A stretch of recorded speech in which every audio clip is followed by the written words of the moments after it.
Word of piece நிகழ்ச்சியில் உங்கள் யாவரையும் அன்போடு வரவேற்கிறேன். கர்த்தருடைய நாமத்திற்கு மகிமை உண்டாவதாக. இன்றைக்கு ஆண்டு உங்களோடு பேசுகிற வேத வார்த்தை சங்கீதம் 34 அதிகாரம் அது 7 வசனம். அது என்ன சொல்லுகிறது? கர்த்தருடைய தூதன் அவருக்கு பயந்தவர்களை சூழ பாளையம் இறங்கி அவர்களை விடுவிப்பார் என்று. இதுதான் இன்றைக்கு தேவன் உங்களுக்கு கொடுக்கிற வார்த்தை.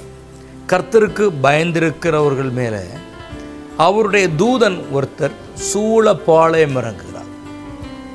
எதுக்காக தூதன் பாளையம் இறங்குகிறார் என்றால், நீ ஏசப்பாவுக்கு பயப்படுகிற, நீயும் உன் குடும்பம், அதாவது உன் மனைவி, பிள்ளைகள், உன் கணவன், பிள்ளைகள் எல்லாம் நீங்கள் தேவனுக்கு பயந்திருக்கிறதுனால சத்துருவானவன் பார்த்து கொண்டிருப்பான். தேவனுக்கு பயந்தால் எனக்கும் பயப்படுவாங்கன்னு சொல்லிட்டு வியாதிகளையோ போராட்டங்களையோ கடன்களையோ பிரச்சனைகளை கொண்டு வந்து உங்களை தள்ளி போடாதபடிக்கு,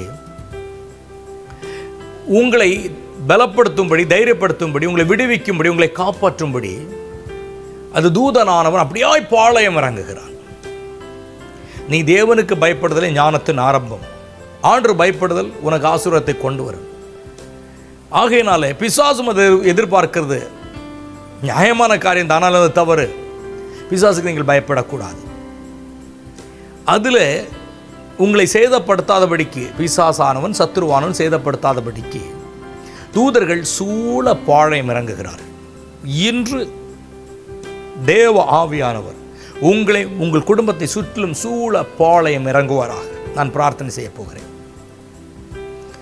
மகா வல்லமையின் ஆண்டவரே, இதை பார்த்து கொண்டிருக்கிற ஒவ்வொருவரும், தேவனுக்கு பயந்திருக்கிற ஒவ்வொரு மேலும் நீர் உம்முடைய தூதனை பாளையமாய் இறக்கி, ஒரு சேனையாய் இறக்கி, உள்ளே வேற எந்த சத்துரு நெருங்கி வராதபடிக்கு காப்பாற்றணுமே என்று நான் செபிக்கிறேன். காத்துக்கொள்மே நான் செபிக்கிறேன். கிருபையாய் காப்பாற்றணுமே நாங்கள் செபிக்கிறோம். இயேசு கிறிஸ்துவின் நாமத்தினாலே சூழ பாளையம் இறங்கி காத்துக்கொள்மே நாங்கள் கெஞ்சுகிறோம்.